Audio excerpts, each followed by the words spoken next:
if my son ever comes out nagamba nti bannange mmwe mami we agamba because this thing stay on record. And he will know on my third birthday mommy bought me this.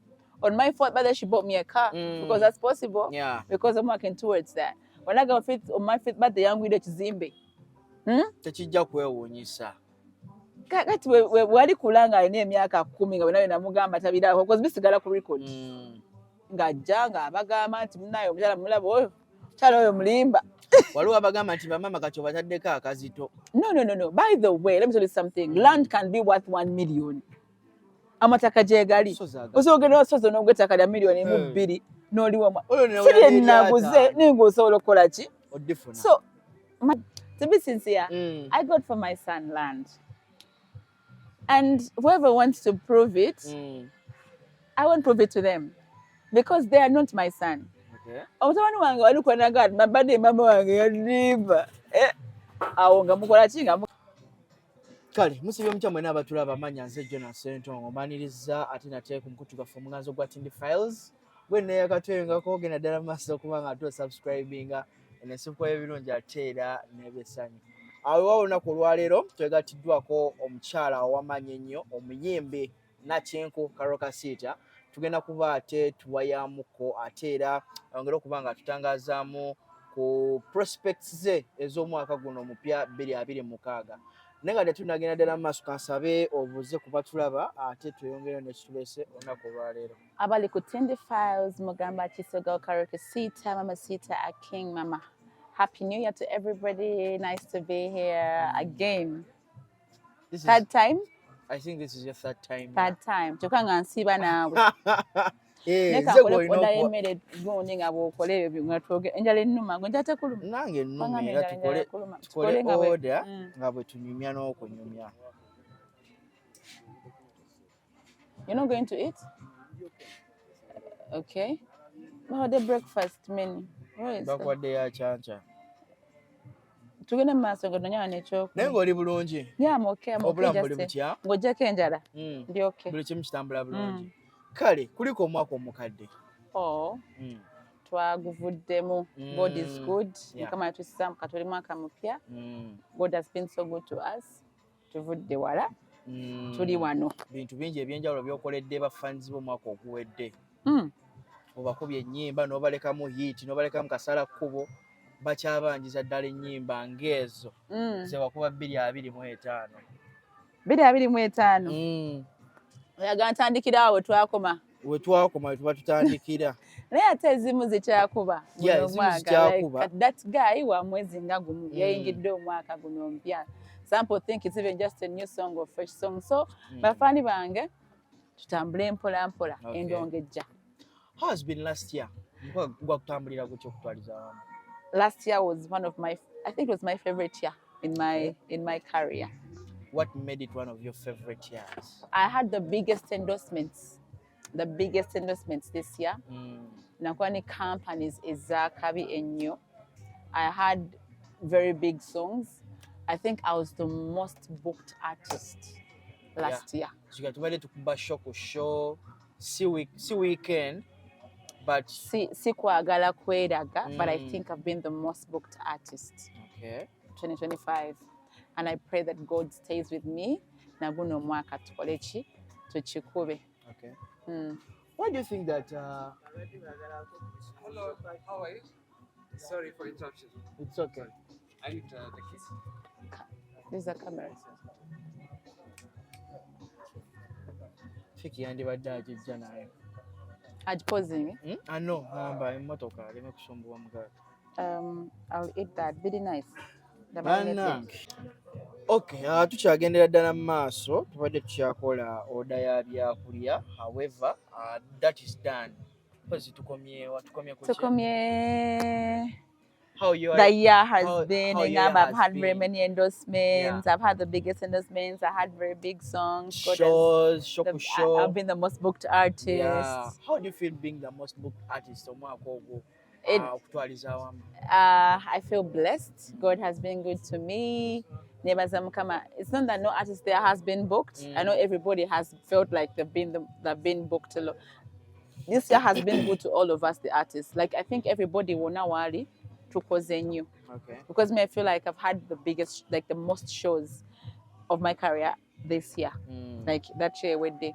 But I feel every artist has felt that. A lot has happened. Music industry abayimbi bagenda ddala maaso okuba nga ate babanja copyright. Do you think ensonga eno mu maaso awo egenda kubanga etereerera ddala abayimbi nammwe mutandika okuba nga temukyewuuba ku ŋŋendo genda kubanga muyimba nga olina shows 7 olunaku naye ng'osobola okubayo shemu n'olaaza n'osobola okuba nga ate weekuumira akasente kaka kanaaba kakuweereddwa mu copyright? I think the right time for us to demand for that was came.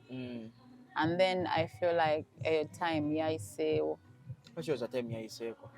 Because at some point twine essuubi and we felt like the copyright was actually coming. Because what does it take?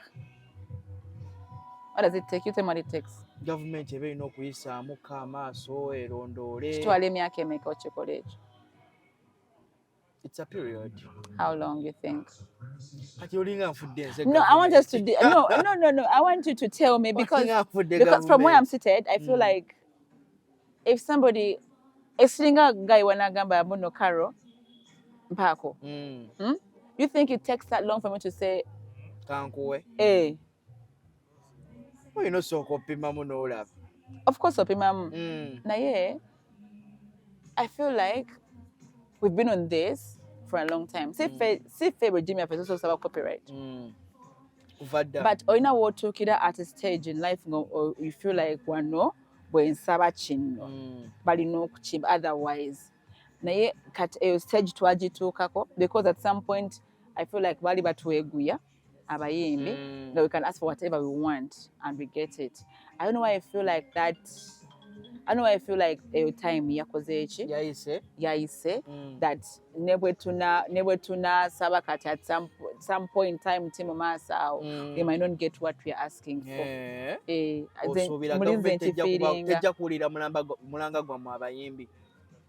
I feel like they've used us. I feel like they have used us and they've exploited us. And nesubi yalisikadde anyway bali kutene bali tawanya nali. So I esubira copyright nze gwengo muyimbi kitandikira kugwe nali soka ne kati nayirekera abatusingako abatugamba nti bagenda kigusa kubanga we are seeing them sacrificing themselves because missing someone like my friend Eddy ngakola byakola right now. I feel like it's a sacrifice. I feel like he's sacrificing himself for this industry, for the betterment of the industry. And if we don't benefit from what he's doing, Eddy, if we don't benefit from what you're doing right now, I'll look for you myself and beat you. Osubira yagenda dala maso kubanga ate feeling obanga looking for the betterment of the Ugandan artists. I really hope it is what he's doing because from where we began, Eddy Wango, from where we sit and talk, I feel like we've discussed these things like on small tables like this, and we all want a better industry. So for him to come up nagamba kati zikachivuge nchiguse na sacrificing ebintu bingi nakola ebintu byesamusubira nakola. I feel like I think he's sacrificing himself for the betterment of this industry. So I really hope that chiguka. Yes. Some of the artists betulabyeko bo bagambye tetujja kubaawo tutuule tulinde copyright bweneeyita oba bwe banaaluyisa beesitudde ne basalawo kubanga participatinga mu campaign zetubaddemu era tubalabyeko nga bayimba. Osuubira, is this the right action for them okubanga ate mu ssaawa zino they are demanding for what obanga bagayizaako kubanga balaga kye bayitamu mu kaseera kano nga babanja ebintu bye bakoleredde ebbanga? I think okuyimba mu campaign buli omu ayimba gy'ayagala because nange nnyimba gye njagala ewa abantu bange bembirivingamu oyo naye naayimba gy'ayimba zengenda okuyimba zaye n'omu ansubizaayo copyright ate nga nnyimbye oba ogisuubira mu butamanya sinaba kuyimbako nti omuntu nagamba munnange Karo konyimbidde copyright gange kuwe ku makya olimbe oyimba kusanyusa baana nyimba first okufuna ssente second kuwagira abantu nze abambereddewo. I'm very specific on who I sing for. Okay. Nyimbira abantu nti they deserve my support. Okay. Then n'okufuna ssente, then n'okuyimbira. Ensonga entuufu nze bwe ndowooza. Okay. Okay. We've started a fresh new year on your side. Tulabye you've signed a new contract ey'amaanyi ennyo, eya product eyakabye ennyo Beleya. How do you feel about this? First of all, I feel blessed. Ndabanga omunene bannaye mu kamera yo mwine ebikoza tugenda kukoza totya omanyi walwa ngambye awo mbongeze kati mazeeko emirembe tukikola ka filter oba okagadde tukongera okukoza eno biro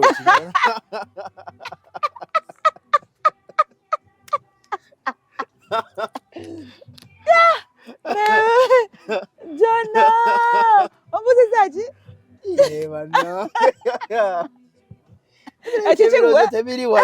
no but ombuzizaaki kubuziza owulira otya okubanga watuuse ku ddene ery'okusayininga deal ey'amaanyi ennyo tulabe guno omwenge nga bagula nga ba Rick Ross be bagulinako obuvunaanyizibwa tuli ba mukisa ne Uganda gwe muyimbi asoose omukyala okubanga naawe mu kaseera kano oli under this product. How do you feel about this? Kyomanya nga we nagambye kati ekozi guli mwaka muka. This is a new year. It's already starting with very many blessings.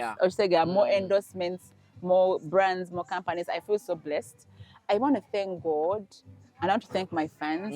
And I want to thank everybody pushing the brand young, from bloggers to presenters to media personalities, to my fans on the media or social media pages, to DJs, to everybody. I focus on brand Karole Evano Nedawano because of you. Munfudde omuntu wakabenti every category company ejja mu Uganda yagala kolagana na Karole Kasita. I want to thank God above all for blessing me, and I want to thank me for being hardworking. Yes. Yeah, man. That's all I will say about my new deal with Beleya, because I feel like I've worked hard and I've worked my way there. I feel like I deserve it, and I would like to thank all the Beleya people for choosing me of all female artists. I'm so blessed. I'm the only female artist. Yes. Okay.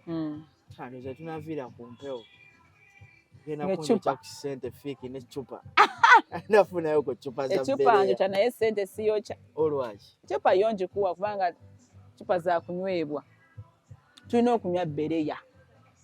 Waliwo yagambye kati in fact batuwayo Beleya ebyaddala tulina oginywa buli otufuna chance tulina okunywa ki Beleya buli wobeera kaya kati bantumye okutamiira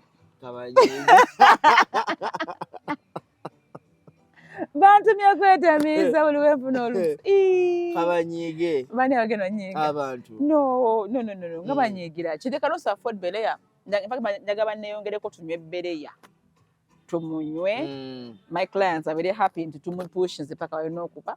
Ekisinga obukulu teri kunyiiga tunywera wamu. Karole, kino nandibadde saagala kikubuuza, nandibadde saagala kiyisaawo. Nakyoyagala okuyisaawo. Anno nyina kyenjagala okubuuza. Nina kyenjagala okubuuza. Abantu basusse okubanga baagala okumanya.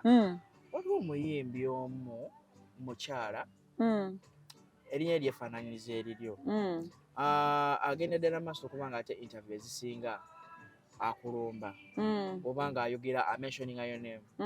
Waliwo obuzibu bonna obuliwo mu masekkati gammwe, or she's trying to seek attention from people kubanga ate amentioninga erinnya lyo?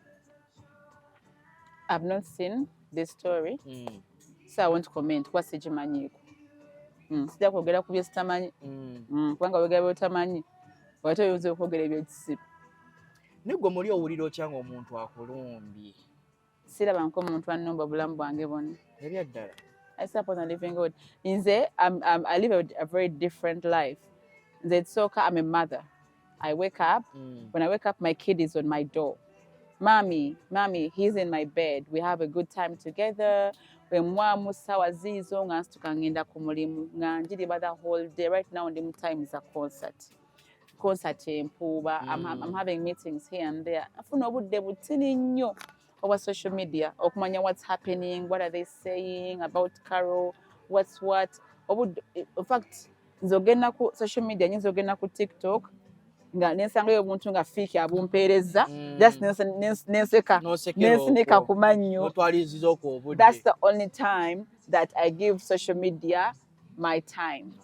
When mba ndi ku TikTok okwo nga nyina bu clip ngenda mu inbox eyo nensanga bane bampeereza bu funny clips nembuyitamu bashaba bafiiki ba Apple obwo nembuyitamu nenseka bwe mmala oseka ng'essimu ate ngiwummuza ngenda okugwawo bwe nti saawa gambye nejjo saawa 2 ngenda okukola bwe nti mukwano mba nkooye nga mpitawo obuyisi ate nga nenkya olunaku luddamu kati I do not know in my whole life ani ampalana kubanga trust me simulaba.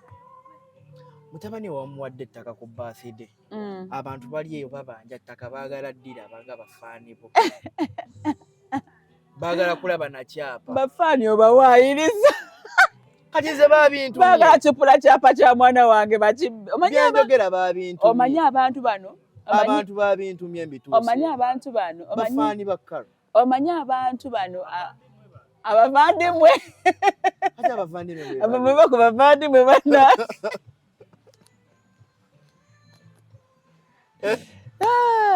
To be sincere, I got for my son land. And whoever wants to prove it, I won't prove it to them. Because they are not my son. Omutabani wange wali kwanaga mabade mama wange yaliva. Awo nga mukola ki nga mugane kalo. Yeye inokakasa. Inokakasa tunti. John, kamera movie nze. Zaye entebe gye badde. Wadde agala kola ki? Kamera person wa fake. Abadde agala kola ki? Chusa bwoti. Tuvudde mu frame. Deno bwoti. Awe. Omma tubadde tukyanyumya. Obadde okyagamba. Kwetuli kireke. Kwetuli. How do you know? Kwetuli I can't see. Edi kubala That means that edit recording achira recording.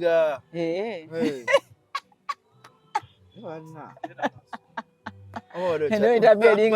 Any freestyle. No freestyle bulala. Twavude nadda ku script. Alo the script. Ati ebintu byekola bweko. Odo kyatugamba. Abagala okuliraba. Mwagala kubba kyapa kya mwana wange. Naye basinza amagezi. If my son ever comes out nagamba nti bannange mmwe mami we agamba because this thing stay on record. And he will know on my third birthday mommy bought me this. On my fourth birthday she bought me a car because that's possible. Yeah. Because I'm working towards that. When I go on my fifth birthday Lyeyagulide kizimbe. Tekijja kwewuunyisa. Kati wali kulanga alina emyaka 10 nga wenawe namugamba tabira because bisigala ku record. Ngajja nga abagamba nti munayo omukyala mulabo oyo kyalo oyo mulimba. Waliwo abagamba nti bamama kati obataddeko akazito. No. By the way, let me tell you something. Land can be worth 1 million. Amataka jegali.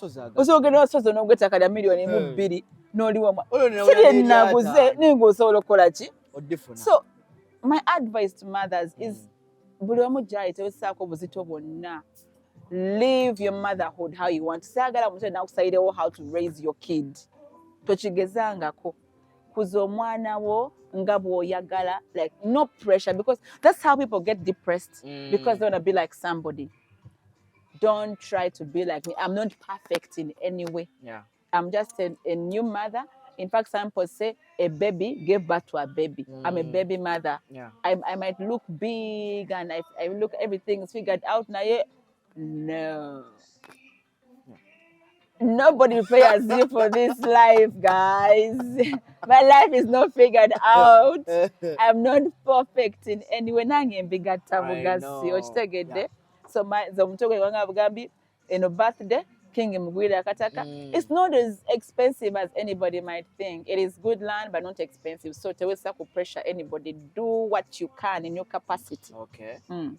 Ekibuuzo kino abantu abasinga bakyebalama. Nga tumaliriza tuli nkasera gafaako okumala eno interview. Who is that female artist goddawo n'ogamba nti omwaka oguwedde yakikubidde besides you?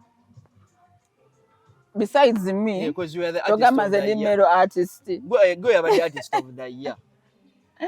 Kale, the natural COVID, to be sincere, and I want to thank me for being so hardworking. Okay. I want to thank me for being consistent. I want to thank me for being a believer. And I want to thank me for being here today. And I'm still standing. Njagala okwebaza all the female artists abali mu industry for working so hard because mwenna mukola nnyo because tuyita mu hardships nyingi. Yeah. So buli muyimbi omukyala ali eyo sigena menya mannya sigena gamba kiri ngamba kakasa nti mwenna muli baakabi era mwenna mukola nnyo era mwenna musigale nga mukola. Have healthy competitions. Just focus on being a better person every day. All the female artists mbagala nnyo and I won't choose who or who. Mwenna muchikubye, mwenna muli bakabi, mwenna musigale nga muchikuba. Kale kanjogera amanya gamwe. Bwe nalekayo anasonyiwa. Ngena kwogera amanya mangi the whole female industry if I can because they've all worked hard. Yeah. They It's have okay. all worked hard. Yeah. Tandikira waggulu. Cindy, Shiba, Winnie, Vinka, Carol, Ava, Diana. Spice, Diana, Winnie Nwaji, I mentioned her, Aroma, Pretty Glow, Tracy Mellon, Joey Landa, mungamba amanya g'abawala abakoze Vinka namwogedde dda, that's obvious. Vinka, Uncle Chumi,